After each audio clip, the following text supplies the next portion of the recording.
Hello, and welcome to the Conrad-Caldwell House Museum. I'm Bella Sage, I'm the education coordinator here. And for Cultural Pass this summer, we're going to be talking about fashion and the women's rights movement. Fashion and freedom of speech are two things that go hand in hand and can be seen throughout the centuries.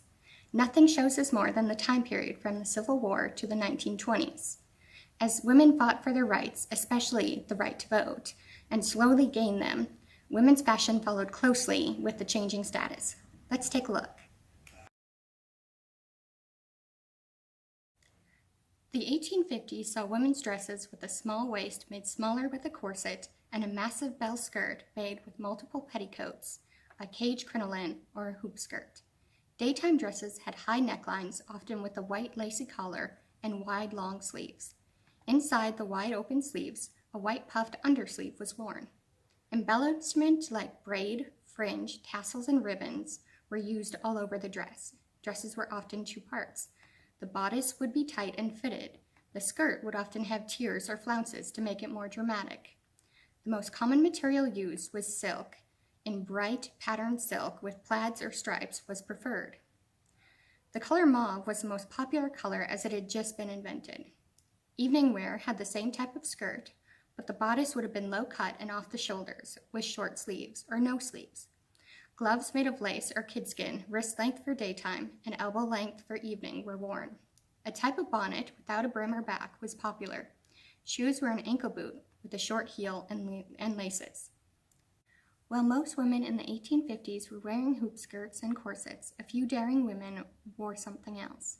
In 1851, at Seneca Falls, women's rights advocates Elizabeth Smith Miller, Elizabeth Cady Stanton, and Amelia Jenks Bloomer appeared in public in bloomers.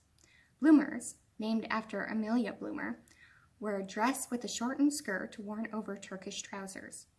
Bloomers were invented as a protest against the restrictive women's fashions of the time, and because they were worn by women high in the women's suffrage movement, they became a symbol of it. The press made fun of the outfit and the women who wore them. Many were shocked that a woman would show so much of her body, as at the time, even showing an ankle was scandalous. It was also thought of as wrong for women to wear trousers, as that was seen as part of the men's sphere, and people were uncomfortable with women going outside of their traditional roles. Bloomers really never caught on, but they led to later fashion styles.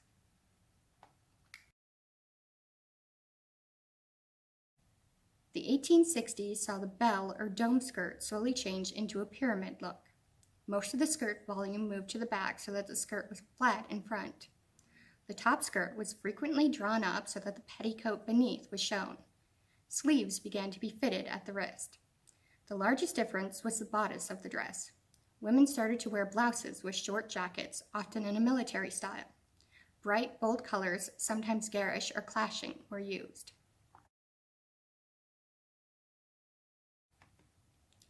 In the 1870s, the bustle first appeared, leaving the front of the skirt flat and the back of the skirt extended.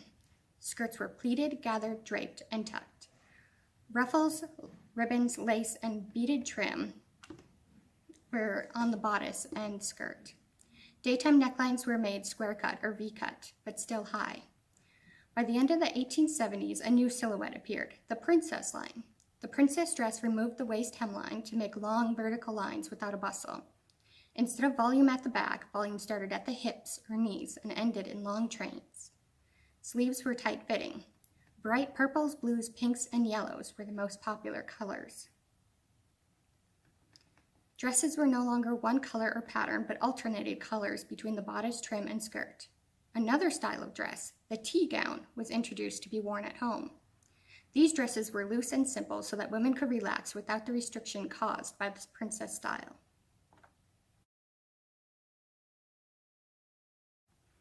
In the 1880s, the bustle returned. However, this time it was not a gentle gathering of fabric in the back. Instead, it was a hard, shelf-like back that stuck straight out. The 1880s also saw the rise of over-decoration. Embellishments of ribbons, ruffles, flounces, bows, and lace were so overwhelming that much of the dress was covered in it. Hats narrowed and rose in height so high that they were called 4 stories in a basement, and were also over-embellished. Bird feathers and whole birds were in such high demand for hats that many species became endangered. A couple even went extinct. In the 1880s, the aesthetic movement, inspired by Renaissance and medieval themes, introduced a dress that had a loosely fitted waist and puff sleeves that was worn without a corset, bustle, or heavy petticoats. While the dress was inspired by artists who were more interested in how things looked, it was taken up by the Rational Dress Society. Founded in 1881, the Rational Dress Society argued that the over-embellished, tightly laced, structured dresses, fashionable at the time, were harmful to women and girls. In particular, the society argued that the corset should not be worn as it prevented women from being active members of society.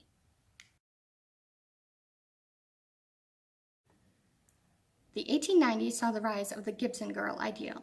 While the 1880s was known for structure, embellishment, and rigidity, the 1890s saw a reversal to a softer, simpler style. The Gibson girl was self-confident, graceful, and independent. She was beautiful but natural, with a soft bun on top of her head, a white blouse with puff sleeves, and a plain skirt with a little flow at the bottom that showed off a tiny waist. The Gibson girl was also known for wearing the sporty styles of the day so that she could play tennis or ride a bike. The 1890s saw the end of the Victorian era. Queen Victoria, who was known for her heavy mourning clothes, strict moral rules of behavior, and violent protest against women's suffrage and rights, was succeeded by her son, Edward. The Edwardian period was marked with an excitement for new things and a relaxing of the strict moral rules. New technologies like electricity and hot indoor plumbing were embraced. Cities expanded as more people sought work, and the ready-to-wear clothes market boomed. Young women were allowed new freedoms and rights they never had before. Universities began to enroll women, and sports like basketball, golf, and tennis were opened up to female players. Women found new jobs outside the house in unheard of numbers. While the Gibson girl was a clear icon for the 1890s, she was not part of the New Woman movement. Gibson, the creator of the Gibson girl, stated that she would not be political, nor would she want women's suffrage when asked. The rise of the New Woman movement also saw the return of the bloomers. This time, however, instead of Turkish trousers, they were more like a skirt that was split to make riding a bike easier. While the older generation was shocked, this time the bloomers was here to stay. The 1890s saw the Gibson girl flow into the ideal image of a mature, sophisticated, and graceful woman covered in lace, silk, satin, and chiffon. Colors made the shift from dark, somber solids to soft, light pastels. Evening gowns still had low necklines, but were off the shoulders, but with short sleeves. Elbow-length white gloves were still worn to cover up bare skin. Up to this point, women mainly had daytime dresses and evening dresses. However, now women were starting to have dresses based on occasion. Middle-class and upper-class women would have had lots of different types of dresses for going to the theater, hunting costumes, sporting wear, and walking dresses. Blouses and jackets started to have narrower sleeves, and skirts lost a lot of their extra fabric too. Hats became short and wide instead of tall and narrow. When war broke out in 1914, the men went to war, and the women were left home to work the jobs men normally did. While the war simplified women's fashion, it also saw women gain more freedom than ever before. For the first time, women put on uniforms like overalls and trousers to work in the factories. Women at this time were still fighting for the right to vote. With white being the color of purity, money, and virtue, it was soon adopted as the color of choice for suffragettes. The 1910s also saw the introduction of the harem pants, trousers that ballooned out and gathered at the ankle. Only the most daring wore them, and usually only to costume parties. The 1910s saw a softer image still, with skirts tapering at the bottom and the empire waist, a high waist, revived. Orientalism was all the rage with its draped fabrics, vibrant colors, and column silhouettes. With World War I starting, fashion stalled and returned to simpler styles of tunics over skirts or plain dresses with no fabric left for tiers, ruffles, or flounces. After the war, styles continued in this direction. Dresses and skirts were compared to barrels and tubes. This style continued into the 1920s. and developed into what we now know as the flapper look. Dresses had dropped waists or no waists, and hemlines moved up rapidly from touching the ground to above knee length. Fabrics moved away from expensive silks to cheaper clothes like satins and cottons. Evening wear began to be more diverse, with necklines and hemlines varying in height. Day wear and evening wear were both embellished with rhinestones, beadwork, sequins, fringe, and embroidery. While this was by far the most popular style of the time, it was not the only look. Another style was seen in dresses that had long, full skirts. Sportswear also became acceptable to wear as casual daytime wear. While most women moved back into the traditional roles of wife and mother after the war ended, things were never the same. The 1920s saw men return home, broken and dispirited. They wanted to forget the war and everything they had done during it. Nightclubs and speakeasies filled with jazz music appealed to both the newly returned men and the new liberated women. Flappers, women who wore dresses with short hemlines and were independent, were the new woman. With the passing of the 19th Amendment in 1920, women had not only liberated their bodies from the restrictive fashion, but also their voices. There was no holding them back anymore. I hope you enjoyed learning more about fashion and the women's rights movements. Bye!